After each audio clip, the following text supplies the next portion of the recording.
శ్వానలని కుక్కలు కూడా వస్తాయి, అంటే విశ్వాసపాత్రులు. అవసు అంటే మనకు పాడి పంటలనిచ్చేటటువంటి పశువులు లేదా అవసం. వసుంధర, వసు అంటే భూమి కూడా వస్తుంది. ఇవన్నీ కూడా అంటే పక్షులు సమృద్ధిగా ఉంటే పంటలలో ఉండేటటువంటి పురుగులను తినేస్తాయి. పంటలు మంచిగా పండితే మనుషులందరూ కూడా 4 రూపాయలను చూస్తారు. అదేవిధంగా శ్వాన అంటే విశ్వాసం. కుక్కకు ముఖ్యంగా ఉన్నటువంటిది విశ్వాసం.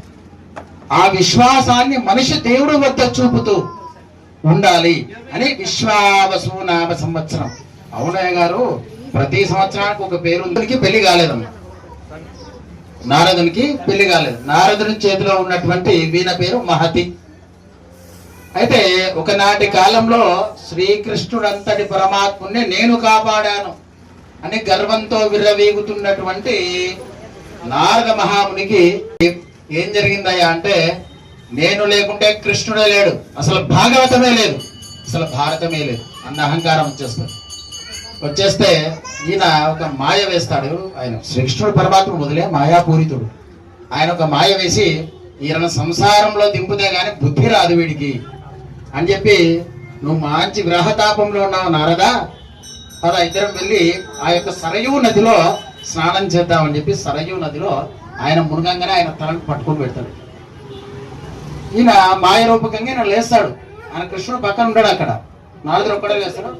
మెల్లో మహతి ఉండదు, అంటే వీణ ఉండదు. ఉండకపోయేసరికి ఆ వీణనే, అంటే ఆ మహతి అన్నటువంటి వీణనే ఒక అమ్మాయి రూపకంగా మారుస్తాడు ఎవరు? శ్రీకృష్ణ పరమాత్మ. మార్చిన తర్వాత ఆ మాయతో ఈయనకు పెళ్లి చేస్తాడు. ఆ మాయతో పెళ్లి చేస్తే ఆ మాయతో పెళ్లి అయిన తర్వాత 60 సంవత్సరాలు సంసారం చేస్తాడు స్వామి కష్టపడి.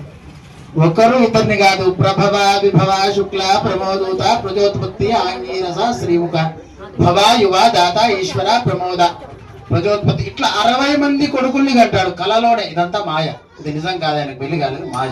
ఆయన అహంకారాన్ని తీర్చడానికి శ్రీకృష్ణుడు ఆడినటువంటి మాయ. 60 మంది కొడుకులు పుడతారు ఆ మాయకు. మాయ అనే ఆమెకు మహతికి 60 మంది కొడుకులు పుడతారు. ఈయన సంసారం బాగా భరించలేక ఫస్ట్ యాచిస్తాడు, దొంగతనం చేస్తాడు.